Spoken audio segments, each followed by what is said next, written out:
10%। सब एक साथ में इंटरलिंक है।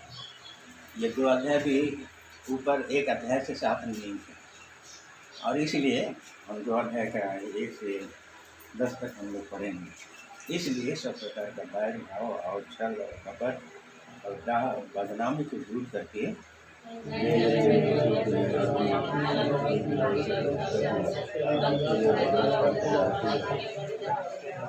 यदि तुमने प्रभु का कृपा का स्वाद छक लिया है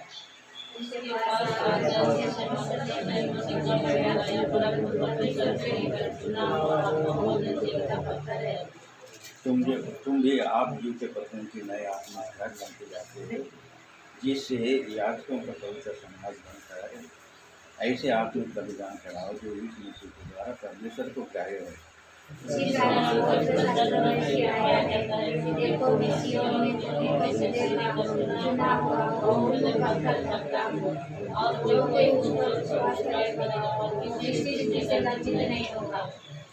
तो तुम्हारे लिए जो विश्वास करते हो वह तो अमूल्य है, पर जो विश्वास नहीं करते उनके लिए जिस पत्थर को राजू से जमा ठहराया है वही होने का पूरा हो गया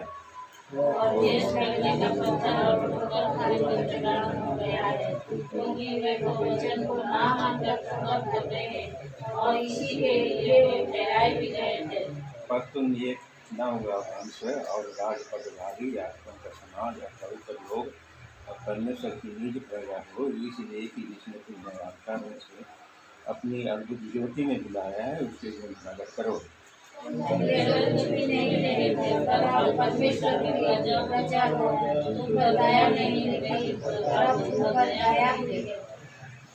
ये उन विश्वासों को लिख रहा है पतरस जो कहाँ रहते हैं, प्रेरितों के लिए, और जो क्या है, परदेशी हैं।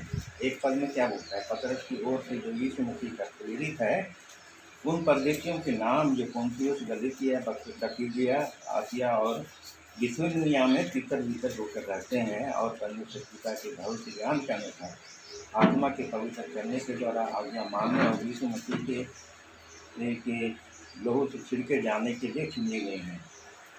सो हम भी एक दिन अन्य जाति थे, लेकिन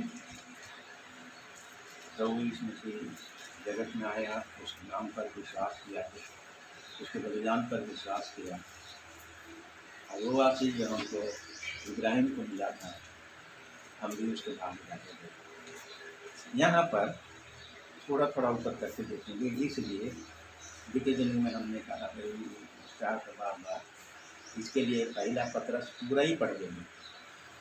इस रीति से हम अभिलाषी गीत परमेश्वर का वचन पर विश्वास करने के द्वारा हमें उद्धार पाया, हमें पापों की क्षमा मिली, नया जन्म मिला, परमेश्वर के लोग हो गए, विश्वासी जा रहा है, स्वर्ग क्या है योजना में हम ला गए। अब एक ही साथ समाप्त नहीं हो जाता है, और भी हमको जीवन में उद्धार पाना है। जब तक हम जीवन जगत में हम जाएंगे दिन प्रतिदिन। यहाँ पर जो हम देखना चाहते हैं विशेष करके क्या बोलता है 2 पद में, बच्चों के समान आत्मिक दूध के लालसा करवाने ताकि उसके द्वारा उद्धार पाने के लिए बढ़ते चलें। ये पद को पढ़ते तो बोला क्या उद्धार के खत्म हो गया, और क्या बोलता है और भी है। और ये चीज़ यदि हमारे जीवन में नहीं है, आत्मिक दूध की लालसा नहीं है, तो हम रोगी हैं। हमको बढ़ना चाहिए, हेल्दी बनना चाहिए। आत्मिक दूध की लालसा एक पहला सिम्टम है। क्या होता है, हमारे घर के सामने पुराने घर का एक जवान रहता था, तो क्या बोलता है केमिस्ट था, एकदम जवान। उसको सुना कुछ दिन के बाद में कि वो उसको भूख नहीं है। उसके बाद सुना इधर उधर होते खाए के लिए भूख नहीं थे, सब प्रकार की ट्रीटमेंट करने के बाद में जब नहीं पाया गया कि कैंसर हो गया होगा। उसके बाद गुजर भी गया। हमारा कहने का मतलब है कोई भी चीज़ चाहे खाना हो, पढ़ने के लिए हमको क्या चाहिए, खाना चाहिए, और उसके लिए यदि लालसा नहीं है तो हमारे जीवन में कहीं ना कहीं होगा। कहीं ना कहीं हमारे रोग हैं। शारीरिक रीति से भी हम लोग कहते हैं कि जब रोग हो जाता है, भूख नहीं लगता है, अच्छा नहीं लगता है, तो हम लोग डॉक्टर से पास जाते हैं। हम ऐसे ही नहीं रह सकते। अब यदि ऐसे ही रहेंगे तो थोड़ा थोड़ा खाना खाएंगे, जिगरू रहेंगे, एकदम हेल्दी नहीं रहेंगे, दुर्बल हो जाएंगे, कमजोर हो जाएंगे। ये पहला सिम्टम है उधार पाए लोगों को कि क्या है, वचन का भूख, संगति का भूख होता है, परमेश्वर के ज्ञान का भूख होता है। तो नए जन्मे हुए बालक जैसे उसको कोई होता नहीं है, लेकिन परमेश्वर ने उसको एक अद्भुत ज्ञान दिया है कि उसको भूख लगने से वो रोना शुरू कर देता है, और जब रोना शुरू हो जाता है तो उसका जो लालन पालन करना होता है, उसको आवश्यकता जान जाता है, उसकी आवश्यकता है क्या है, और उसको उसी अनुसार उसका क्या देता है, सप्लाई भी करता है। और वो क्या होता है, बालक बढ़ते जाता है, आत्मिक दूध की लालसा करता है। हम लोग कभी कभी क्या होता है, भूख नहीं लगने से भी घर में जाते हैं तो खाना ला के सामने रख देते हैं, क्या करते हैं, खा लेते हैं। लेकिन एक लालसा होना चाहिए, उसके लिए भूख होना चाहिए, एक चाह होना चाहिए, एक इच्छा होना चाहिए। और ये नहीं है सामान्य रीति से टाइम हो गया 12 बज गया, सामने में खाना रख दिया, खा लिया, शाम को आया, सामने में खाना रख दिया, खा लिया, वैसा नहीं, एक भूख होनी चाहिए। और भूख होने से ही हम क्या है, आत्मिक उन्नति कर सकते। इसमें क्या क्या लिखा है, नए जन्म में बच्चे खिलाए, आत्मिक दूध की लालसा करो ताकि उसके द्वारा उधार पाने के लिए क्या करते जाओ, उधार पाने के लिए आपको बढ़ते जाना। नया जन्म हो गया है एक नंबर एक अध्याय में, अब दूसरा अध्याय में हम आते हैं तो बढ़ने की बात आती है। तो दूध के लिए आवश्यकता है, दूध के लिए यदि हमारा इच्छा नहीं है कहीं पर, जैसे हम लोग अभी गाना गा रहे हैं तो गाना में यदि आनंद नहीं है तो भी हमारे जीवन में कहीं ना कहीं कुछ नहीं। हम लोग प्रभु के लिए बलिदान, उसके प्रेम, उसकी करुणा, प्रभु में हम क्या स्थान में हैं, ये जान करके हमको हर्षित होता है, आनंदित होता है। ये आनंद हमको किसी को कहने से नहीं मिलता है, ये भीतर से और होना चाहिए। यदि नहीं है तो कहीं ना कहीं कुछ गड़बड़। एक नियम, नैतिक नियम के अनुसार, जैसे भाई लोग अपने सवेरे सवेरे आए तो बोला कि कोई नहीं आया, तू नहीं आया, है? किसी को प्रसन्न करने के लिए हम यहाँ पर आए हैं, क्योंकि एक ड्यूटी करने के लिए भी आ जाते हैं। नहीं तो कुछ ऐसे विश्वास है कि हम गिरजा जानेंगे तो स्वर्ग में हमको जाना देंगे, कल गेट बंद होंगे, इस उद्देश्य से आते हैं।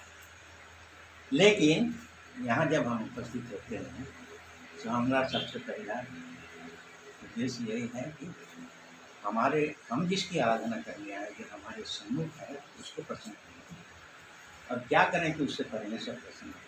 बीते दिनों में हमने देख लिया आराधना से क्या होता है, गीत से क्या होता है, धन्यवाद से परमेश्वर को क्या प्रशंसा मिलती है, हमने सबको ही देख लिया। और हम उसी उद्देश्य से हम आते हैं। और अगर गाना का स्वर जैसा भी हो, हम ऊँचे स्वर से गाते हैं, आनंद के साथ गाते हैं, हर्ष के साथ गाते हैं, परमेश्वर को उसी में आगे चलकर हम आगे जाएंगे और आगे जाएंगे। और क्या है, और तुम जो आप जीते पत्थर के नए आत्मिक घर बनते जाते हो, जिससे याजकों को पवित्र समाज बनकर ऐसे आत्मिक बलिदान चढ़ाओ जो यीशु मसीह के द्वारा परमेश्वर को आत्मिक बलिदान करें। 4 अध्याय में भी क्या बोला है, परमेश्वर किससे प्रसन्न होता है, आत्मा और। लेकिन अधिक से अधिक हम क्या करते हैं, जैसे कुछ दिनों से हम थोड़ा आगे थोड़ा सा कुछ अलग ही पूछा है, क्या हम मसीह में हैं या हम मसीहत में हैं? हम मसीह में हैं या मसीहत में हैं? मसीह हमारे अंदर है या हम मसीही लोग जैसे व्यवहार करते हैं, उठते हैं, बैठते हैं, लेन देन करते हैं, व्यवहार करते हैं, क्या हम खाली उसी में हैं? तुम मसीह में हो, नहीं तो तुम क्या बोला है, रोमी के 8 का 1 अध्याय क्या बोलता है, वहां पर भी विश्वासी लोग को कह रहा है जो उधार पाए हुए हैं। पढ़ दीजिए, शुरू क्या होता है, सो पढ़ दीजिए। अतः अतः है, और कोई दूसरा बाइबल में, पुराना बाइबल में क्या है, सो। अतः सो जो भी हो, चलो। अब जो मसीह में अतः माने क्या, अब उद्धार पा गए हो, छुटकारा पा गए हो, जीवन पा गए हो, अब तुम मसीह यीशु में हो। जो पढ़ लीजिए उसको।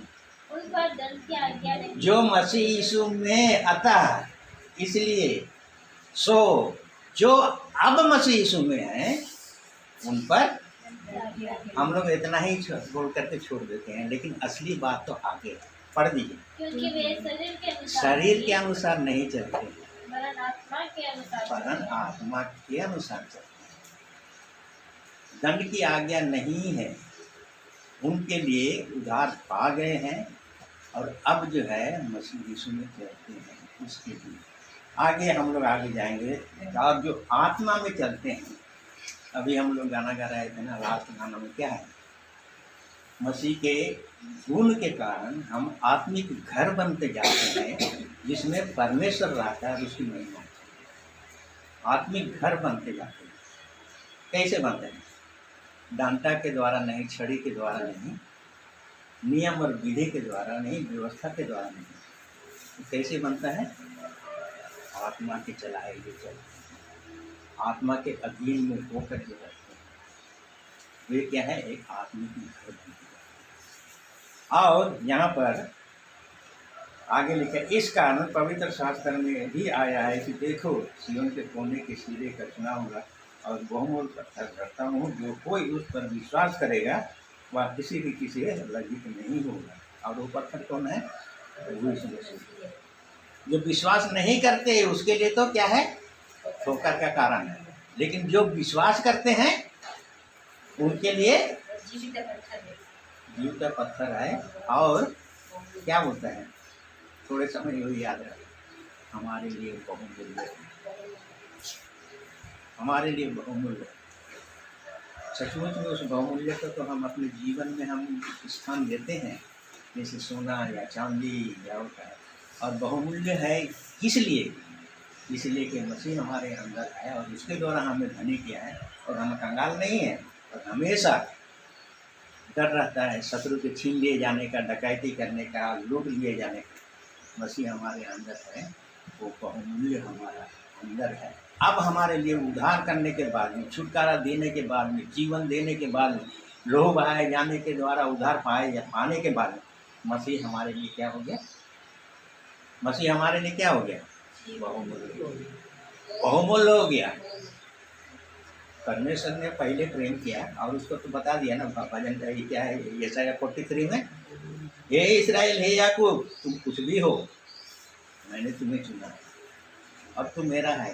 लात मारो, ठीक है, मुझसे अलग भी हो जाओ, ठीक है, भाग भी जाओ, ठीक है, लेकिन मैं नहीं छोड़ूंगा। तुम छोड़ के जा सकते, क्योंकि तुम मेरी दृष्टि में अनमोल, परमेश्वर की दृष्टि में हम अनमोल। पढ़ लीजिए उसको, 43 का 43 है, ऐसा 43।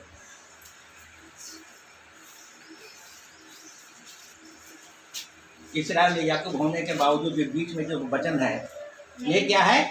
यदि तो पानी में से भी हो जाए, जाके जाए। ये हॉस्पिटल में हम लोग को बहुत मिलता है, इतना बल मिला। ये याकूब इस्राएल परमेश्वर की दृष्टि में हम याकूब हैं, इसलिए नहीं हो। फिर भी यदि तू अग्नि में से होकर भी जाएगा तब तुझे भी जला नहीं सकेगा, पानी में से होकर भी जाएगा तो भी क्या हो, तुमको डुबा नहीं सके। पढ़ दीजिए एक बार। इस्राएल तेरा रचने वाला, याकूब तेरा सृजनहार, यहोवा अब यूं कहता है, मत डर, क्योंकि मैंने तुझे छुड़ा लिया है, मैंने तुझे नाम लेकर बुलाया है, तू मेरा है। जब कोई कहे कि परमेश्वर बोला, यदि वो स्वर्ग और पृथ्वी का मालिक, राजाओं का राजा यदि कहे आपको, आप जैसे आप तुच्छ और नीच और नालायक और निकम्मे को कहे कि तुम मेरा है, तो आपको कितना अधिक आनंद होगा। लेकिन वो आनंद हमारे उतना नहीं आता है जितना आना चाहिए। क्यों? हम उसको नहीं समझते। कोई भी ऐसे राजा बोल दे कि ये मेरा बेटा है या मेरा भतीजा है, ये है, वो है, कितना खुशी होना चाहिए। परमेश्वर ऐसे याकूब को भी बोलता है, इसराइल को भी बोलता है, मैंने चुना है, तू मेरा है। यदि कोई कह दे कि ये मेरा है तो आपको कितना आनंद है। आनंद आता है? नहीं आता, क्योंकि नहीं समझते उसके बारे में। यदि हम समझते, एक एक शब्द को जो विश्वास करता है, क्या है, आग में से हो, तकलीफ में जा रहे थे या निराशा और हताशा के समय में परमेश्वर का ये वचन एकदम पूरा एकदम प्रत्यक्ष जैसे लगता था और बहुत झाड़क मिलता था, आगे बढ़ गई। जब तो जल में होकर जाए, हाँ, मैं तेरे संग वो रहूंगा। जल क्या है, अग्नि क्या है, ये संसार का दुख है, कष्ट है, रुकावटें हैं, बाधाएं हैं, विघ्न है, क्या है, ये है। हाँ, जब तू नदियों में होकर चले तो वे तुझे ना डुबा सकेंगे, और जब तू आग में चले तब तुझे जला भी नहीं आग ना सकेगा, लगेगी। डुबा भी नहीं सकेगा। उसका शक्ति, वो आग का शक्ति क्या है, जला देना। जल का शक्ति क्या है, नदी का शक्ति क्या है, डुबा देना। लेकिन वो शक्ति भी तुमको नहीं कर सकेगी, नहीं कर सकेगा। आगे पढ़िए। और ना उसकी लौ तुझे ना जला सकेगी। हाँ, आगे, क्योंकि मैं यहोवा तेरा परमेश्वर हूँ। तो उसको क्या बोल रहा है, उसको दिलाने के लिए, बलवंत करने के लिए, क्योंकि मैं यहोवा तेरा परमेश्वर हूँ। इसकी प्रतिज्ञा है, उसका वचन है, तुम डूबेगा नहीं, जाओ ना। पतरस को क्या बोला, पानी में आओ। पतरस बोला कि हम जाएं बाप प्रभु पानी में, जो तू चल रहा है मैं भी तेरे साथ चलूं, आ जाओ आगे। लेकिन विश्वास में घटी होने के कारण क्या किया, उसका ध्यान कहाँ पर था, परमेश्वर के उस वचन के पास नहीं थे। तो चले आओ। और यदि उस पर विश्वास करता और उसके काम पर विश्वास करता, उसकी सामर्थ पर विश्वास करता, जिसने कहा कि चले आओ वो हमको डूबने नहीं देगा, तो चलता। लेकिन विश्वास के कारण क्या करने लगा, प्रभु ने उसको क्या कहा, आपको विश्वास। हम लोग भी इसलिए आपको विश्वास, अब तो विश्वास ही है। किसी को दुष्ट बोल दे, किसी को अविश्वासी बोल दे, किसी को और कुछ बोल देता है, हम लोग गुस्सा हो जाते हैं। कुछ दिन ऐसे ही हुआ, एक बात हुआ पत्नी के साथ में, कुछ क्या बात हुआ वैसे, तो हाँ, कुछ बात करते करते बोला तुम बहुत घमंडी है। हमको इतना चोट लगा, 2 दिन 3 दिन तक। बाद में आत्मा हमको बोला, अरे तुम देखो तो तुम इसलिए वो तुमको बोला, तुम सचमुच में तुम घमंडी है कि नहीं है। अगर नहीं है तो प्रभु को धन्यवाद, अगर है तो तुम नंबर बनो। 2-3 दिन तक बातचीत नहीं, मतलब जैसे खुशी से बात होना चाहिए एक तो। सो ये होता है, ये परमेश्वर का क्या बोलता है, ये काम है। यदि परमेश्वर कह दे कि तू मेरा है, कितना कुछ। आगे पढ़ दीजिए।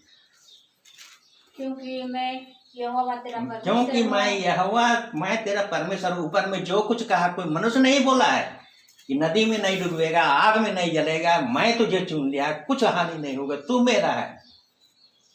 कौन बोल रहा है, परमेश्वर यहोवा बोल रहा है। और इसलिए हमको विश्वास करना चाहिए। गिनती का 32 का 15 ना 19 का हम लोग खूब रिटर्न देते हैं ना, वो क्या है, परमेश्वर ने कहा मैं मनुष्य नहीं जो। अगर ये बात हम पर विश्वास नहीं होता है, सीधा चले जाइए उसी वचन में और दृढ़ हो जाइए, ये परमेश्वर ने कहा है, परमेश्वर अपने वचन को पूरा करेगा। ईश्वर मनुष्य नहीं कि झूठ बोले, और ना वो आदमी है कि अपनी इच्छा बदले। क्या जो कुछ उसने कहा उसे ना करे, क्या वो वचन देकर उसे पूरा ना करे। ये जब आप इस रेफरेंस में आ जाएंगे ना, आपका ऑटोमेटिकली आपका विश्वास बढ़ते ये हो जाएगा। क्या सचमुच में कौन कहा, फलना चीलना देखना नहीं कहा, कोई मनुष्य ने नहीं कहा, कोई दुर्बल नहीं कहा। क्या इसीलिए बोलता है, मजबूत से मजबूत और बड़ा से बड़ा क्या था, बेबीलोन का राजा भी था, मिस्र का राजा भी था। वचन क्या बोलता है, साफी था वो अजान जो मिस्र के घोड़ों में रथों पर भरोसा करता है। धन्य है वह जो परमेश्वर पर भरोसा रखते हैं। वचन हमको इतना अधिक मिलता है, इतना, इसीलिए एक तो सब में आकर के है ना, हम लोग परमेश्वर की प्रतिज्ञा को बहुत कम क्लेम करते हैं, वैदिक जीवन में भी और प्रार्थना में भी। परमेश्वर तूने ये कहा तो पूरा करेगा, हम विश्वास करते हैं और तेरे पास आते हैं, परमेश्वर पूरा करेगा उसका जो प्रतिज्ञा उसने दिया है। मैं कभी नहीं छोड़ूंगा, कभी नहीं त्यागूंगा, कभी नहीं भूलूंगा, सब कुछ वो पूरा करेगा। दृढ़ हो जाता है, विश्वास बढ़ जाता है। क्या है, शोक में आनंदित होता है। बीते दिनों में हम लोग आराधना में पढ़ रहे थे ना, राख को क्या बोलता है, बोरा को जो पहनता था, ओढ़ता था, अपना दुख बताता है, उसको क्या में बदल देगा, नाच में बदल। आगे पढ़ दीजिए इसे, आगे पढ़। यहाँ पर भी है, जो विश्वास नहीं करते उनके लिए ठोकर का कारण है, लेकिन जो विश्वास करते हो क्या है, तुम्हारे लिए बहुत ही बहुमूल्य पत्थर है। बहुमूल्य पत्थर बोलने से तो क्या बोलेंगे, चट्टान नहीं है। अब वहाँ को चट्टान के बदले में क्या है, तो यीशु मसीह ही है, परमेश्वर ही है। परमेश्वर भी चट्टान है, और आगे पढ़ दीजिए। इसी कारण पवित्र शास्त्र में भी आया है, देखो मैं सिय्योन में कोने के सिरे का चुना हुआ और बहुमूल्य पत्थर धरता हूँ, और जो कोई उस पर विश्वास करेगा वो किसी रीति से लज्जित नहीं होगा। लज्जित नहीं होगा। ऊपर में ठोकर का रहेगा कहना है। हम यहाँ पर नाव में हमारा विषय ध्यान देने का है, लेकिन उस नाव में क्या शुरू करता है, पर तुमने, पर मतलब वहाँ पर ठोकर भी खाए, और जो विश्वास किए उनके लिए परमेश्वर बहुमूल्य है। पर अब जो पढ़ते हो, अब एक एक जन आप और हमसे क्या बोलता है, पर तुम जो चुना हुआ वंश, तुम जो चुना हुआ वंश और राजपदधारी याजकों का समाज और पवित्र लोग और नीच प्रजा हो। गिनती कर लो कितना है। उसके बाद तो और है, बेटा बेटी और बहुत सारे हैं, लेकिन यहाँ पर कितना है, चुना हुआ वंश, राजपदधारी, याजकों का समाज, पवित्र लोग, परमेश्वर की निज प्रजा हो। 5 है। हाँ 5 है। उसके क्या करो तुम, इसीलिए कि जिसने तुम्हें अंधकार में से अपने अद्भुत ज्योति में बुलाया है, उसके गुण प्रकट करो। अच्छा, ज्योति में बुलाने का मतलब क्या होता है? ज्योति क्या करता है, सबको प्रकाशित करता है, छिप के नहीं रहता है, बिल्कुल रोशनी में आ जाता है। तो जगत देखता है, लोग देखते हैं, आप देखते हैं, हम देखते हैं, तो छिप के नहीं रहता है। इसलिए तुमको अंधकार से, पहले तो अंधकार में थे, अब ज्योति में लेकर आया है, अब तुम उसका गुण प्रकट करो। तो गुण कैसे प्रकट करेंगे? हवा के पास ही ले जाओ। शैतान क्या बोला, ये फल तो देखने में खूबसूरत है, खाने में भी मनभाव है, तो हम गुण कैसे प्रकट करते हैं? अपनी बातों से, अपनी चालों से, अपनी कामों से, अपने जीवन से। अब तुमको सब कुछ बना दिया, चुना हुआ वंश तुमको बना दिया। अब चुना हुआ वंश में क्या गुण है तुमको, जो तुम क्या गुण प्रकट करोगे? कुछ तो गुण है, और चुनने के पीछे भी परमेश्वर का कोई उद्देश्य है। अब तुम चुना हुआ परमेश्वर ने बोल दिया, तो अब उसका गुण प्रकट करोगे, तो क्या क्या गुण प्रकट करोगे? क्या गुण प्रकट करोगे? यूहन्ना 15:16 पढ़ने।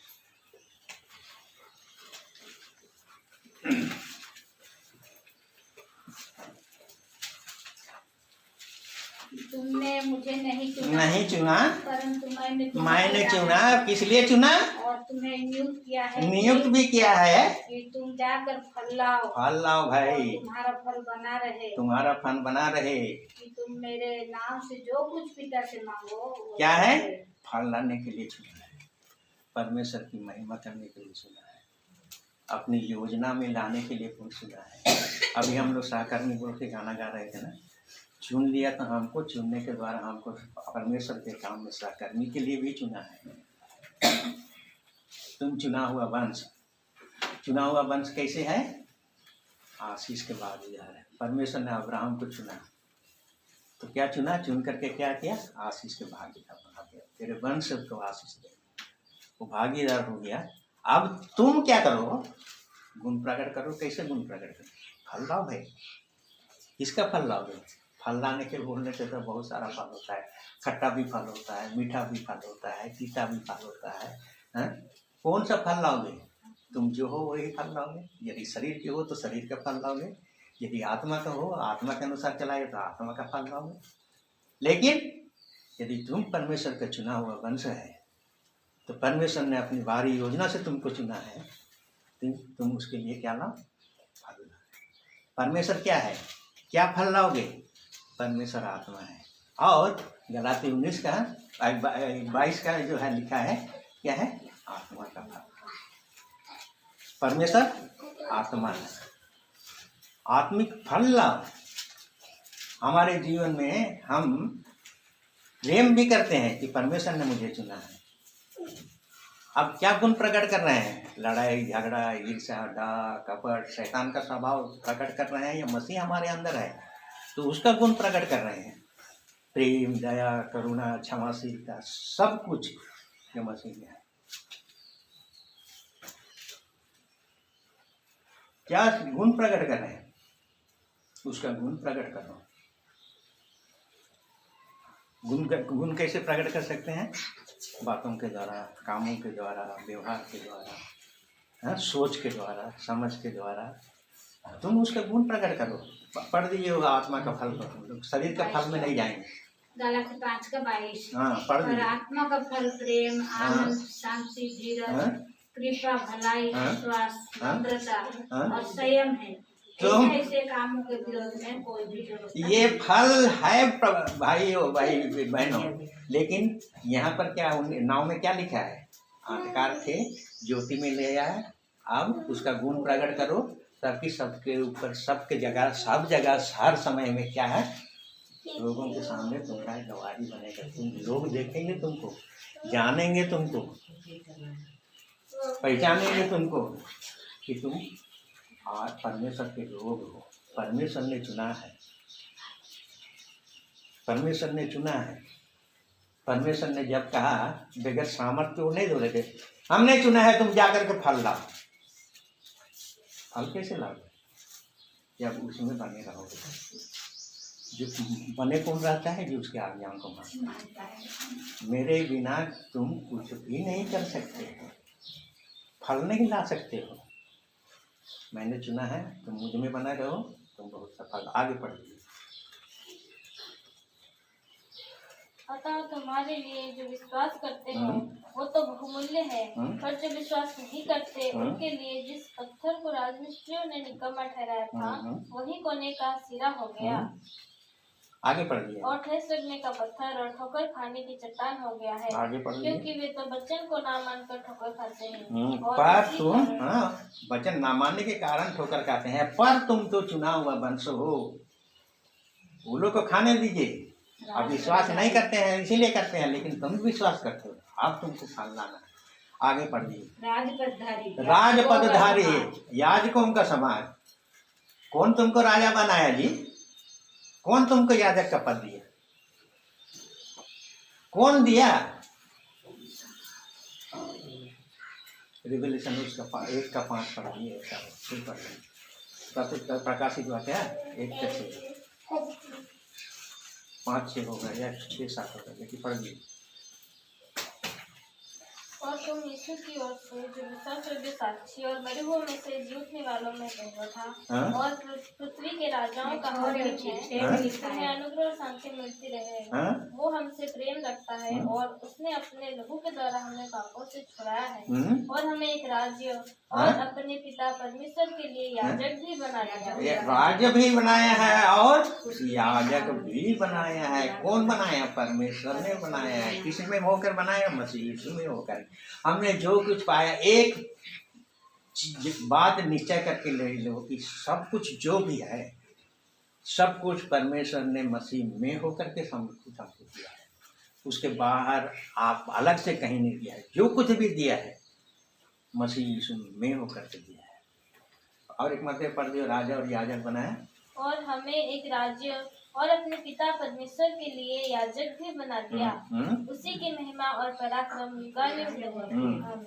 अब उसका राजा तो राजा भी बना दिया और उसके राज में ले दिया। अब उसका गुण कैसे प्रकट करोगे? कैसे प्रकट करोगे?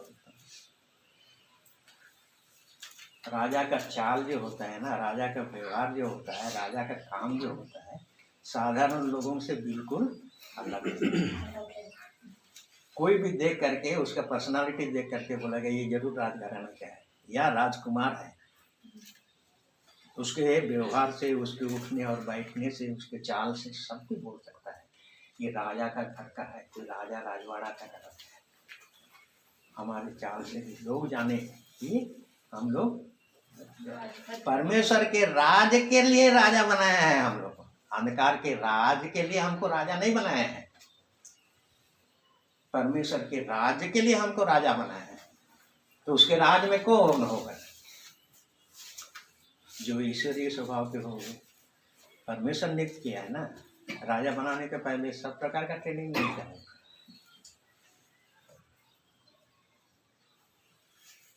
राज और याजक बनाया, और याजक के लिए भी, याजक जो बना देता है, याजक जो लोग का है, तो उसका काम क्या होता है? उसके कामों से तुम पहचानोगे परमेश्वर के घर में सेवा करता है। तो सेवा करने के पहले उसको क्या है? ऐसे ही सब याजक परमेश्वर के घर में सेवा करते हैं, उसके लिए पवित्र वस्त्र कितना है, उसको पहनकर, लोहू छिड़क कर, लोगों के सामने में उसको लाया जा करके उसका प्रोटेक्ट करने के बाद तब वो अपनी सेवा करते हैं। हम याजक हैं तो हम जब चाहें तो हम जैसे चाहें तैसे हम परमेश्वर की सेवा नहीं कर सकते। उनको राजा और याजक बनाया, उसके राज के लिए याजक क्या है? राज में उसका राजा बनाया। परमेश्वर का राज क्या है? परमेश्वर का राज कहाँ है? परमेश्वर का राज खाना पीना नहीं है, लेकिन खाना पीना नहीं है तो क्या है? मेल मिलाप, धर्म और पवित्र। जो क्या कैसे होता है? परमेश्वर की आत्मा से। और एक है, क्या है? परमेश्वर का राज होठों में नहीं है, क्या में है? क्या में है? वो सामर्थ को जानते हो? जानना है। परमेश्वर के वचन में सामर्थ है, वचन उसके लोहू में सामर्थ है, उसके पुनरुत्थान में सामर्थ है, उसके नाम में सामर्थ है, उसके जीवन में सामर्थ है। उसको जानो। परमेश्वर का राज बातों में खाली नहीं है कि परमेश्वर सामर्थी है, हैं?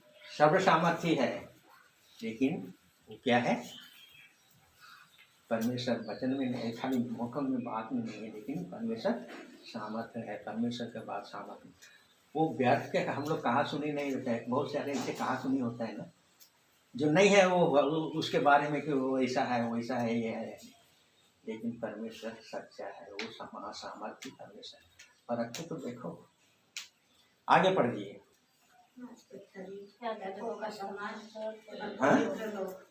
आगे क्या है? क्या है? पवित्र लोग हो। हाँ, ये क्या होता है? लाइव व्यवस्था में जस्ट निर्गमन निकलने के बाद में लाइव व्यवस्था को क्यों लाया परमेश्वर ने? निर्गमन के बाद में लाइव व्यवस्था उसका दूसरा पुस्तक है ना, है? निकाल तो दिया, अब तुमको 40 साल का यात्रा करना है, जहाँ पहुंचना है तुम्हारा। सब भूल गए थे परमेश्वर कौन है, कौन हमको निकाल के लिए क्या है, वो कैसा है, हम क्या है, सब कुछ भूल गए थे। लाइव व्यवस्था सामने लेके आया, बताया कि क्या है, तुमको जो मिस्र देश से अपनी बड़ी बल भुजा के सामर्थ्य दिखा करके आश्चर्य करके तुमको निकाल के लाया है, वो क्या कौन है? परमेश्वर है। वो कैसा है? पवित्र है।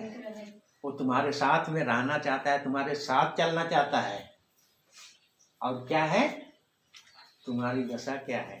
यदि कोई पाप करे उसके लिए बलिदान, लोग उसके बाद जितना विधि और व्यवस्था यानी क्या बोलते हैं इसमें लाइव व्यवस्था में क्यों दिया? परमेश्वर का एक उद्देश्य तो था, पहला उद्देश्य तो उसका था, और वो उद्देश्य आज भी हमारे लिए भी वही है। क्या उद्देश्य था? जिसको मिस्र देश से निकाल के लाए हैं वो मेरी आज्ञा मानते हैं कि नहीं।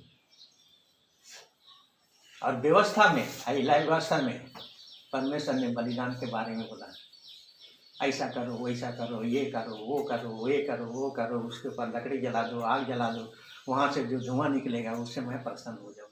परमेश्वर क्या है, इतना ये है कि धुआं से प्रसन्न हो जाएगा? उसने जो जो कहा है और जैसा कहा है उसको मानोगे और उसी अनुसार यदि तुम बलिदान चढ़ाओगे तो परमेश्वर को क्या होता है, प्रसन्नता मिलती है। धुआं से प्रसन्नता नहीं मिलती, लिखा है धुआं से, और हम लोग पढ़ते भी हैं कि उस धुआं से परमेश्वर को प्रसन्न हुआ। लेकिन अगर पहला शमूएल उसका 15 अध्याय में जाएंगे तो वहाँ क्या बोलता है, बलिदान से भी अधिक प्रसन्न परमेश्वर किससे होता है, आज्ञा मानने से होता है। तो हम जो अंत में व्यवस्था में क्या बोलता है, व्यवस्था विवरण में उसने कह दिया, एक बात लिख दिया है ना, दुख से, तकलीफ से, कष्ट से, भूख से, प्यास से, सबसे तुमको ले गया है। उसके पीछे परमेश्वर के क्या, तुमको नम्र बनाए। जिंदगी भर में हम नम्र बनने नहीं जानते हैं, यात्रा खत्म हो जाता है। परमेश्वर बोला, परमेश्वर उनके साथ था, साथ साथ चलता था, भूखे भी रहने दिया, प्यासे भी रहने दिया, शत्रु को अभी लेके आया, लड़ावाया, उससे सब कुछ किया। ये लोग मेरी बात मानते हैं कि नहीं, थोड़ा देखें तो साउल के जैसा हम लोग होते हैं ना। हाँ, पहला शमूएल क्या किया, आकर के पूरा शमूएल के पास आके बोल दिया, परमेश्वर ने जैसा कहा था हम सब कुछ कर दिया। क्या कर दिया? तो फिर ये गाय बैल का मेमना कहाँ से आ रहा है? वो क्या बोला, परमेश्वर के लिए। परमेश्वर घूस नहीं लेता भाई, परमेश्वर घूस लेता नहीं है और न घूस देता है। हम उसको अपने बुद्धि से, ज्ञान से, शक्ति से, समझ से उसको हम प्रसन्न नहीं कर सकते। परमेश्वर ने कहा था शमूएल के द्वारा कि सबको नाश करना, कुछ भी नहीं छोड़ना। ये पहले तो जनता के ऊपर में दोष डाल दिया, नहीं प्रजा ऐसा बोला कि अच्छा जो है उसको परमेश्वर के लिए हम लोग क्या करेंगे, रख लेंगे, बलिदान चढ़ाने में कहेंगे। फिर जब शमूएल दूसरा मर्तबा पूछा तो स्वीकार किया, तो मैंने कहा था। परमेश्वर क्या बोला, आज्ञा बलिदान चढ़ाने से परमेश्वर उससे उतना प्रसन्न नहीं होता है जिससे परमेश्वर की आज्ञा माननी। और उसी समय से उसको तुच्छ जाना। उसके जानने के बाद में साउल जितना भी उसको पुकारा, परमेश्वर उसको आंसू करेगा। 2 साल था साउल का राज, उसी में आयु भी गिरा गया। और तब जब परमेश्वर उसके नहीं सुना तो क्या हुआ उसको जानते हैं ना, भावली कहलाने वाले लोग के पास में जाके पूछता था क्या करूँ। आखिर में गिरते चला, आखिर में अपने ही तलवार से घर में गिर करके मर गया। सो हम लोग कहाँ से कहाँ चले गए अभी, पवित्र लोग। परमेश्वर ने क्या कहा, लय व्यवस्था में है ना, मैं पवित्र हूँ तुम पवित्र बनो। आप पवित्रता और पवित्रता के साथ में मेल नहीं है। मुझे तेरे साथ जाना है, तुमको मेरे साथ चलना है। मैं पवित्र हूँ, तुम पवित्र बनो और पवित्र बने रहो। पहले सामर्थ, फिर उसकी पवित्रता। और तुम क्या हो, यदि तुम दोष करते हो, तुम पापी ठहरते हो, तुम्हारी प्रायश्चित के लिए, धर्मी ठहरने के लिए, शुद्ध होने के लिए तुमको क्या करना पड़ेगा, बलिदान चढ़ाना पड़ेगा। और परमेश्वर ने ये आज्ञा दी, शुद्ध पशु दे देना, उसको जबा करना, लोहू बहाना, उसके बाद वेदी बनाना, उसके ऊपर लकड़ी डाला बनाना रखना, उसके ऊपर में सब कटाकटी, सब होम बलि, उसके बलिदान को ऊपर में जाना, नीचे से आग लगा देना। उसके बाद वो जलेगा तो धुआं निकलेगा, धुआं निकल। परमेश्वर तो धुआं से पसंद है, लिखा है धुआं से, लेकिन उसके उन सब के जो आज्ञा उसी रीति से जो होगा उसी से उसको प्रसन्न करना है। और आगे पढ़ लीजिए, पवित्र लोग और परमेश्वर के निज प्रजा हो, परमेश्वर के निज प्रजा हो, इसलिए कि जिसने तुम्हें अंधकार में से अपने अद्भुत ज्योति में बुलाया है। निज प्रजा, प्रजा होने में खुशी नहीं लगता ना, प्रजा होने से खुशी नहीं लगता। परमेश्वर ने निज प्रजा करके आपको क्या बोलता है, ये सारे पृथ्वी के लोगों यहोवा का जय जयकार करो, आनंद से उसके सन्मुख आओ, जय जयकार करते हुए उसके साथ आराधना करो। निश्चय जानो कि वही हमारा परमेश्वर है, उसी ने हमको बनाया, हम उसकी प्रजा है। सहज से तो कह देते हैं हम उसकी प्रजा, लेकिन क्या हम प्रजा सचमुच में है? जो प्रजा अपने राजा को आज्ञा नहीं मानता है उसका प्रजा नहीं है। यदि वो हमारा राजा है, हमको बनाया, आज्ञा भी दिया, विधि भी दिया, व्यवस्था भी दिया, और उसने कहा कि इसको मानो, इसके अनुसार चलो, इसके अनुसार करो, नीत प्रजा बनाने के लिए प्रसन्नता थी। और इसलिए विधि दिया, व्यवस्था दिया, नियम दिया, ताकि हम उसकी आज्ञाओं को माने। हम लोग किसी को तो बोलते हैं ईश्वर मेरे राजा, गाना गा देते हैं, मैं तुझे सराहूंगा, लेकिन क्या सचमुच में यहोवा मेरा राजा है ना? और कल देख रहे हैं ना, उस दिन परसों को जगत में बहुत सारे ईश्वर हैं, बहुत सारे यीशु हैं, बहुत सारे प्रभु हैं। कौन प्रभु के अधीन हो करके उसके आज्ञा मान रहे हो, उसके अनुसार चल रहे हो, उसके अनुसार कर रहे हो? राजा खाली बोल देने के नहीं, मानना पड़ेगा। 3 ज्योतिषी आए, राजा जान करके कैसे मान किए, इज्जत की, उन्होंने उसको भेंट चढ़ाए।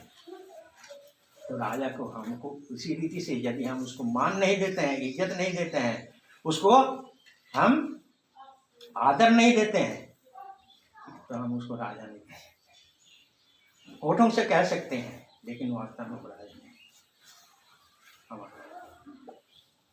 यदि हम राजा को राजा ही कहते, इसीलिए उसकी आराधना और स्तुति और प्रशंसा के योग्य जो होने के लायक है। हम लोग जब पढ़ते हैं प्रकाशित वाक्य में, हमारा परमेश्वर क्या है?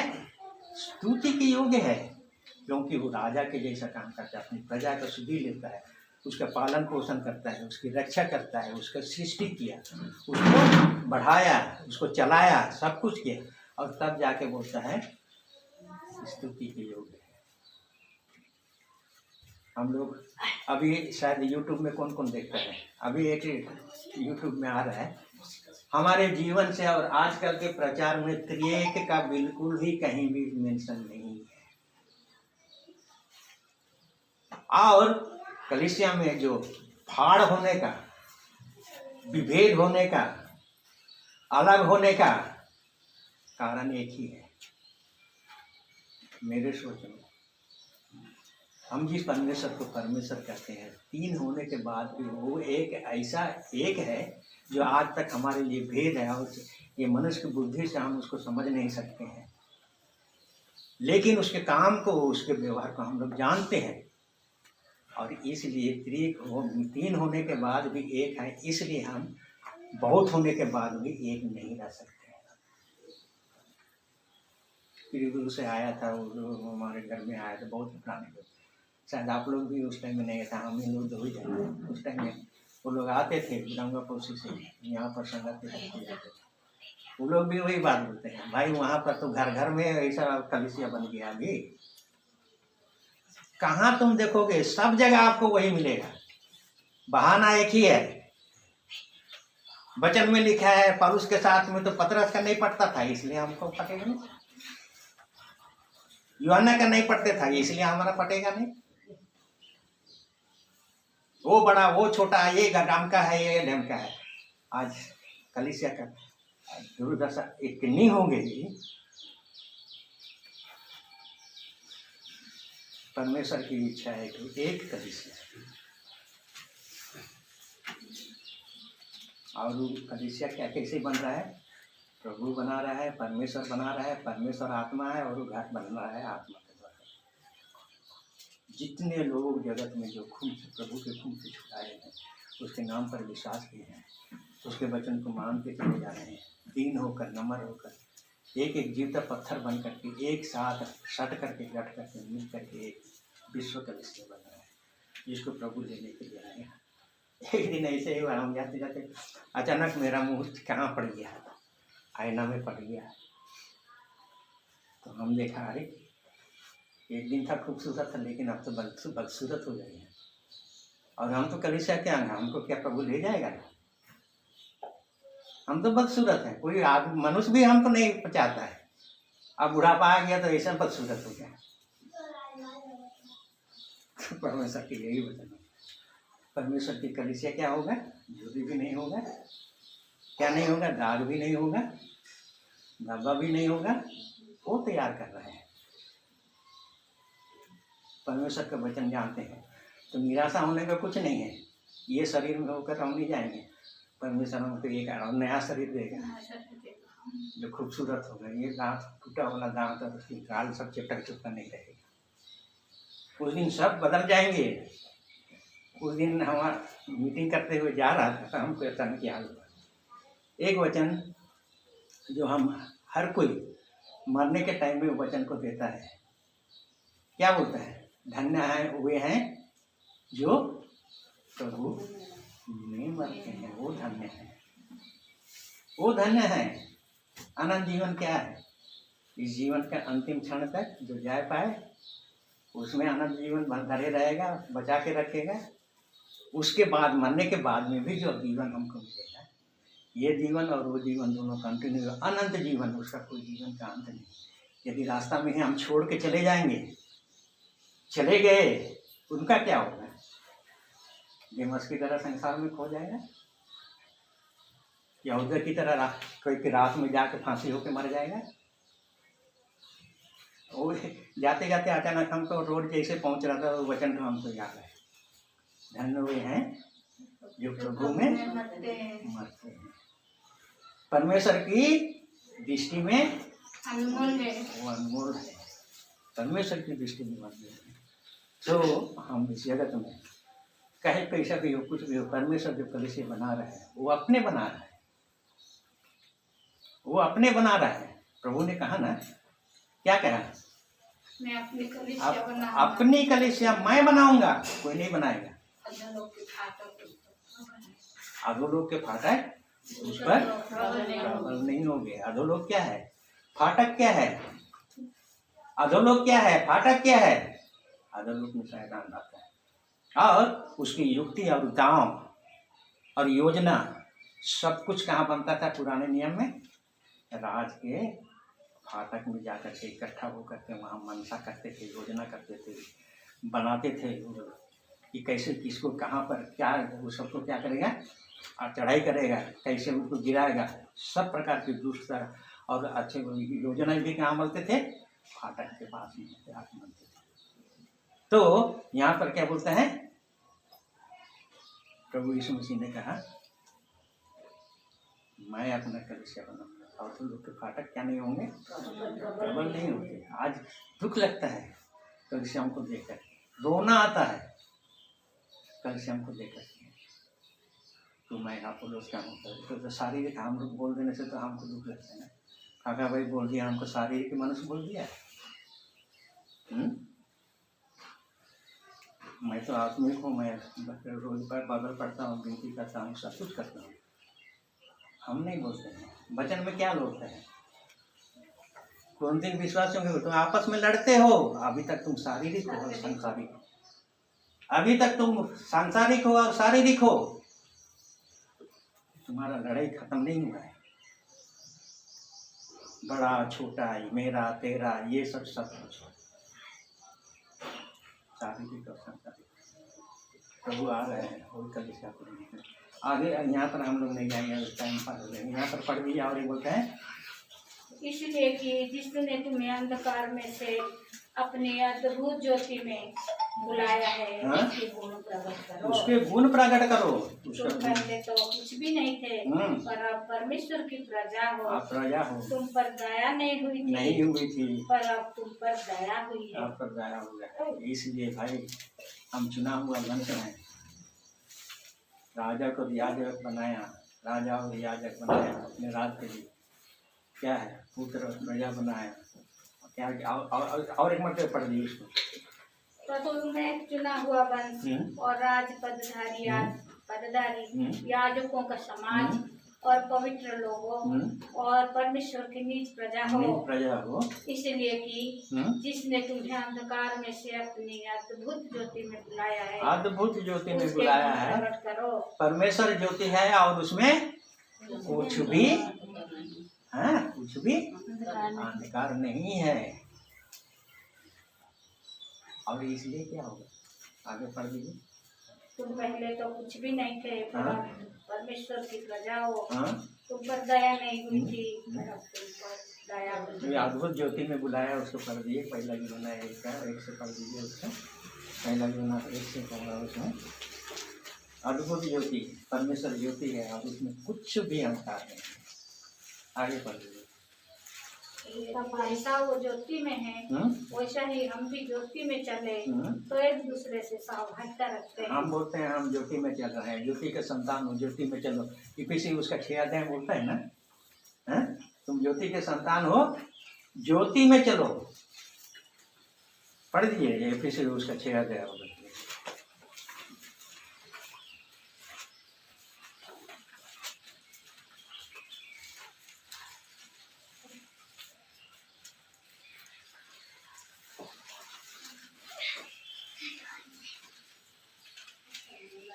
कहाँ पर लिखा है? तो 8 पद हो,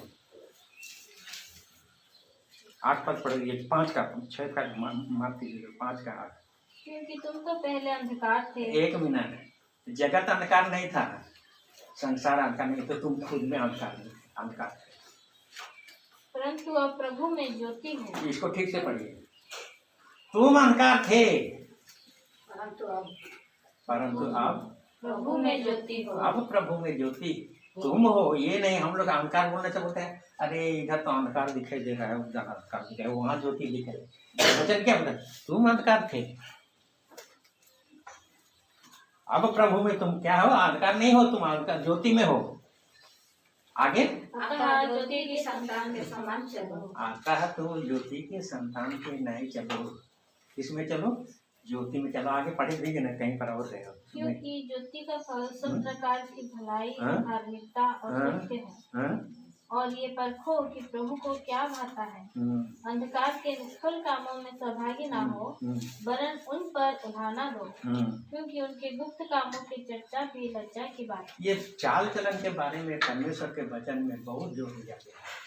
यहाँ पर भी पढ़िए ना, 15 पद में पढ़िए। इसलिए ध्यान से देखो कि कैसी चाल चलती हो, निर्बुद्धियों से नहीं चलो। अब हमारे ऊपर होता है, तुम ध्यान से देखो कैसी चाल चलती है। आज भी हम जो विश्वास ही करते हैं, लेकिन हमारा चाल चलन विश्वास जो नहीं, हम विश्वास नहीं कर सकते हैं सबको, और जिस रीति से करना चाहिए। सबसे पहला शायद हमारा विश्वास का सबसे गलत हमारा यही हुआ था कि हम सबको विश्वास करते कि जो एक मतलब विश्वास के प्रभु में आ गया वो स्वर्गदूत हो गया, हम यही समझते थे। लेकिन मीटिंग में जब बोलता था अपना अपना सामान को अच्छा से संभाल के रखो भाई, नहीं तो कोई ले जाएगा, हमको अजीब लगता था। हम बोला क्या ऐसी मंडी में भी, ऐसे लोगों के बीच में, ऐसी मीटिंग में भी ऐसे होता है क्या?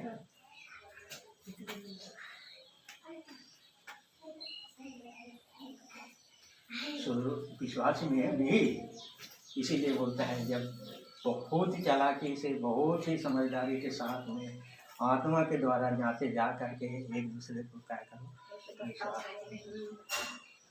हाँ, आगे पढ़ दीजिए, उसी को अंत करेंगे हम। तुम पहले तो कुछ भी नहीं थे। नहीं उसका पहले तो कुछ भी नहीं थे, पर अब परमेश्वर की प्रजा हो।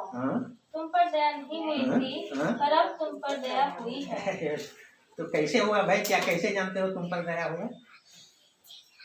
कर लिख दिया है इसलिए खाली हम जानते हैं कि हम पर दया हुआ, लेकिन क्या दया है? परमेश्वर की क्या दया?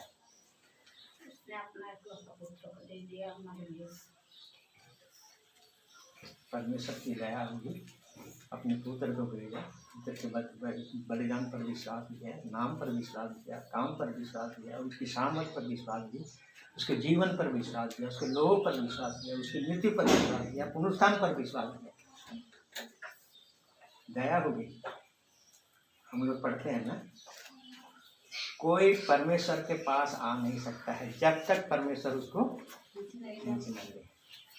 हम लोग किसी को जबरदस्ती चाहते तुम ऐसा प्रार्थना करो तो तुम तो नया जन्म पा जाओ।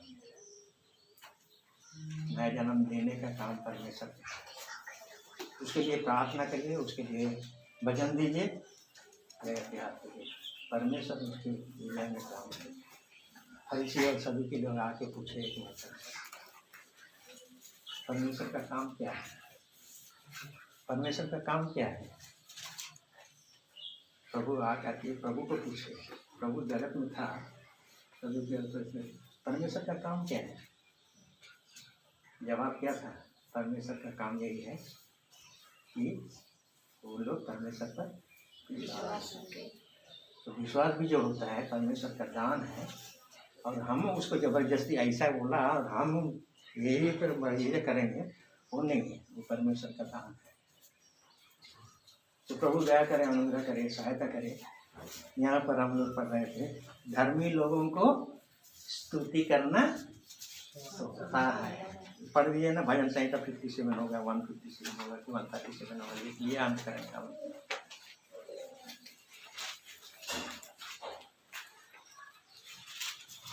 हम 137 एक में ले लेते तो क्या क्या लिखा है?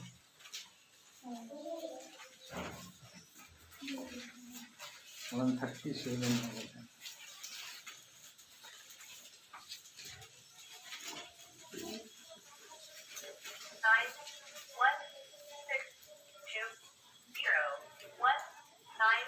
वन 37 में क्या है?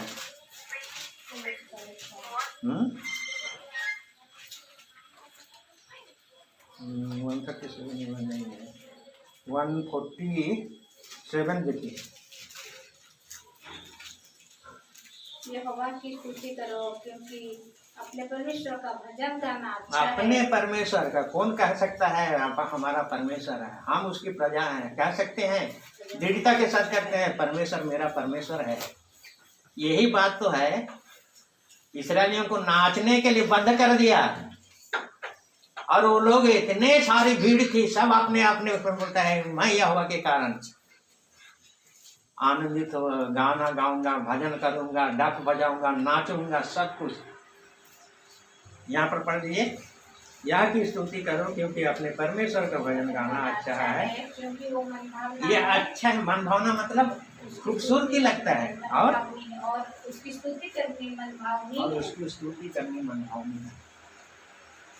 दूसरे के सुन करके नहीं है, दूसरे आराधना करते हैं इसलिए ऐसी रीति से, हम भी उसी रीति से हम आराधना करते हैं। बहुत सारे, जैसे पहले भी बोलते हैं मसीह हमारे अंदर में है, हम मसीही नहीं है, मसीहत हमारे अंदर। एक दूसरे के साथ में एक दूसरे को क्या करते हैं, मसीही करते हैं। और स्तुति करनी मनभावनी है, एक अच्छा लगता है, भजन गाना अच्छा लगता है, परमेश्वर का भजन गाना अच्छा लगता है। परमेश्वर ने हमको प्रभु यीशु मसीह ने पापों की क्षमा दी, और क्या भी दिया? धर्मी ठहराया। धर्मी लोगों को आराधना करना शोभता है। और एक जगह उसी कोई वचन में देखिए, वहाँ पर हमको याद नहीं आ रहा है, परमेश्वर का भजन गाना अच्छा सोता तो है, लेकिन धर्मी लोगों को परमेश्वर का भजन गाना क्या कहता है? सोता है, अच्छा लगता है। हम आगे और आगे ले जाएंगे।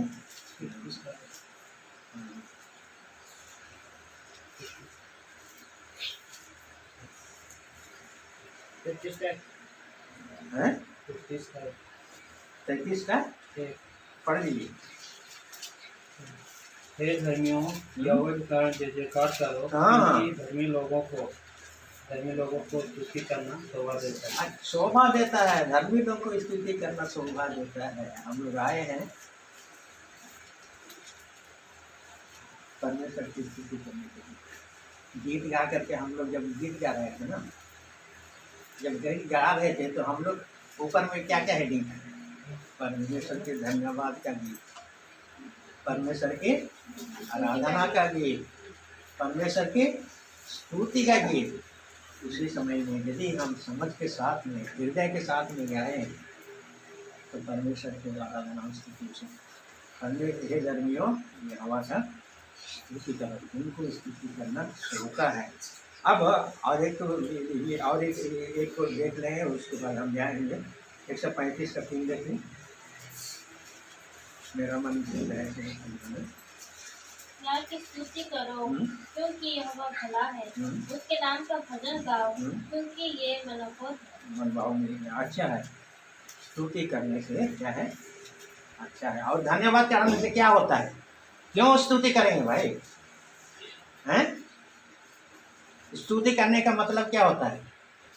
आप कितना अधिक जिसकी स्तुति कर रहे हैं उसके बारे में आप कितना अधिक जानते हैं, चाहे पढ़ के जानते हो या अपने अनुभव के द्वारा जानते हो या अपने पर्सनल रिलेशनशिप के द्वारा जानते हो, कितना अधिक आप जानते हैं। इसीलिए भक्ति में बोलता है जो प्रभु में बढ़ना है ना, दिन प्रतिदिन परमेश्वर की स्तुति करना सीखो।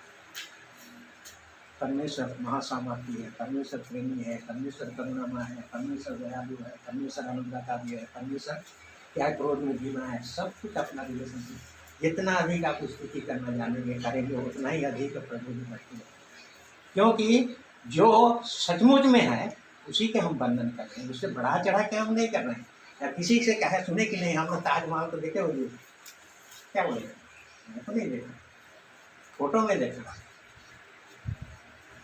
लेकिन जीवना का क्या बोलता है गवाही क्या, जिसको हमने देखा, जिसको हमने सुना, जिसको हमने चखा, उसकी गवाही देते हैं। परमेश्वर क्या है? परमेश्वर प्रेम। जितना अधिक आप जानेंगे वचन से परमेश्वर ऐसा है, अपने जीवन में आप लागू करके चख के देखेंगे, देख के देखेंगे, छू के देखेंगे, जितना अधिक करेंगे उतना ही अधिक परमेश्वर की स्तुति कर सकते हैं। और धन्यवाद देने से हमको क्या होता है? धन्यवाद देने से क्या होता है? क्यों धन्यवाद देते हैं? हम तो स्वार्थी मनुष्य हैं, हम कुछ देते हैं तो हम पहले सोचते हैं कि हमको क्या मिलेगा, है ना? ये हमारा स्वार्थ है, मनुष्य स्वभाव से है। हम परमेश्वर को धन्यवाद देते तो हमको क्या मिलेगा, हम उसको स्तुति करें तो हमको क्या मिलेगा, हम उसकी आराधना करें तो हमको क्या मिलेगा। इतने नहीं, बहुत से बड़े बड़े दिल के हैं, वो चाहे कुछ भी हो प्रभु हम तो स्तुति ये करते रहेंगे, हम तो धन्यवाद करते रहेंगे, अब तो हम आराधना ही करते चाहे मिले चाहे नहीं। लेकिन जानना है क्यों स्तुति करना है, क्यों आराधना करना है, क्यों धन्यवाद। पहला थिस्सलुनीके 5:18 से हर बात में पिता परमेश्वर को धन्यवाद करो, क्योंकि मसीह यीशु में परमेश्वर की, अगर परमेश्वर की इच्छा, बहुत सी इच्छा में अगर हम एक इच्छा भी अगर पूरा कर देता, हमारा हृदय कितना आनंद से भर जाता है कि मैंने परमेश्वर की इच्छा पूरा की। चलिए आराधना में हम लोग जाएंगे।